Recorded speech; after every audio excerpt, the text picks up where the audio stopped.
I'm about to pick up something that I thought I would never buy. So let's go for a drive. How good's road trips?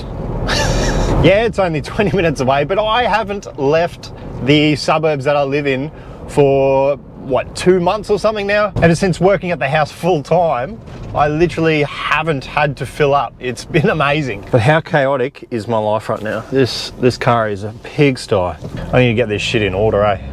Sick of these prices though.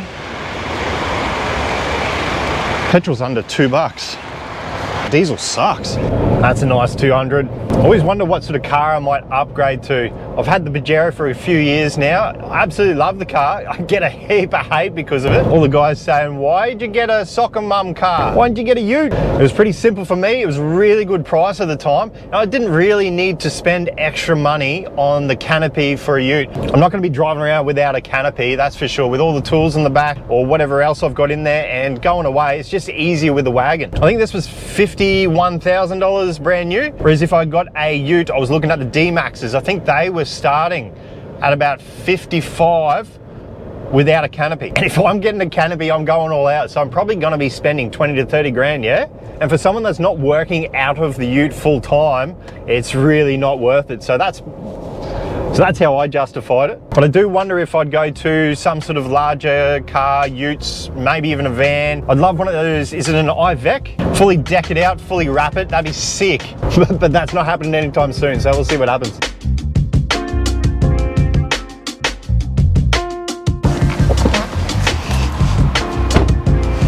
You can probably guess where we are. Surely you had to know.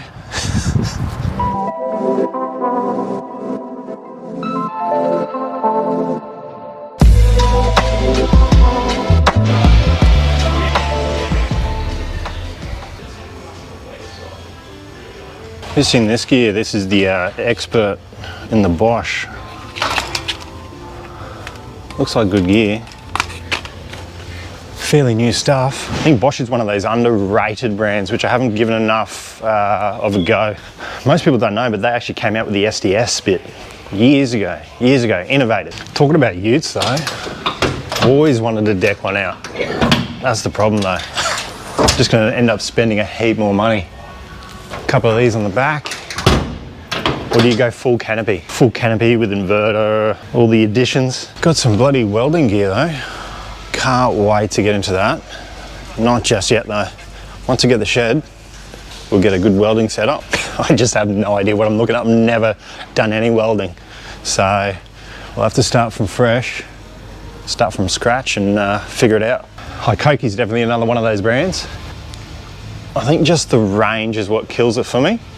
But I would definitely love, I've heard good things about their nailers. But if you guys saw me go to another platform, obviously I've just gone to Makita. What would it be? DeWalt? Koki? Bosch? Oh, good work, lads. Getting it done. Getting it done.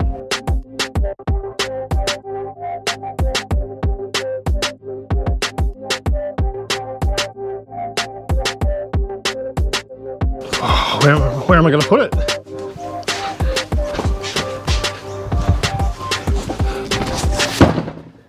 Packout radio.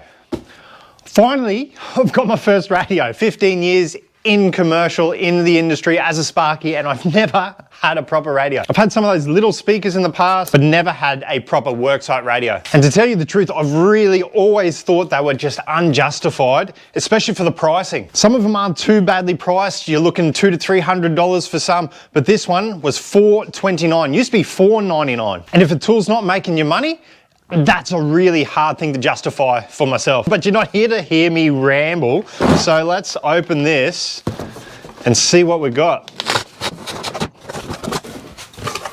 I gotta admit, it feels like Christmas.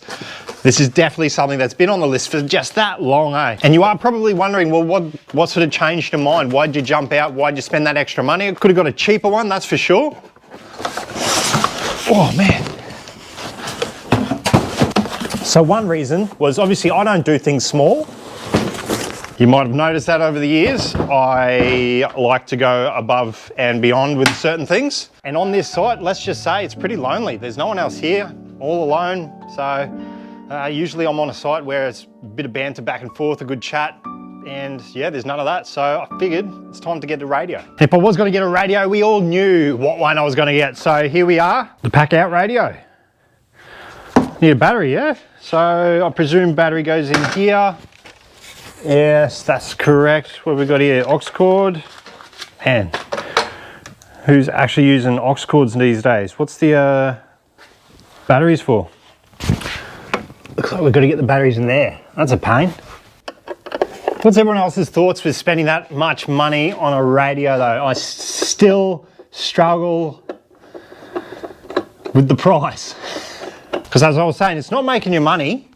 If you're buying new drills, new saws, it's all there to make you money. This is sort of like a luxury. There you go, the old Aldi screwdriver comes in handy. Got the antennae, speakers all around, one there, one there, one there, one there. One there, 240 volt, which I actually really do like. I think this charges your batteries as well, so that's definitely an extra good feature. But we've got a bottle opener, and then you've got the front. Let's get this bad boy on. All right, game time. Get the MacBook out. Fingers crossed this will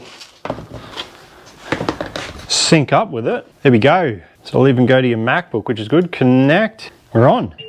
So these are all royalty free songs. Crank it up, eh?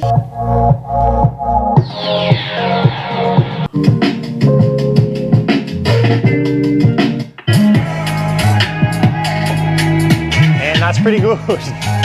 What do you guys think?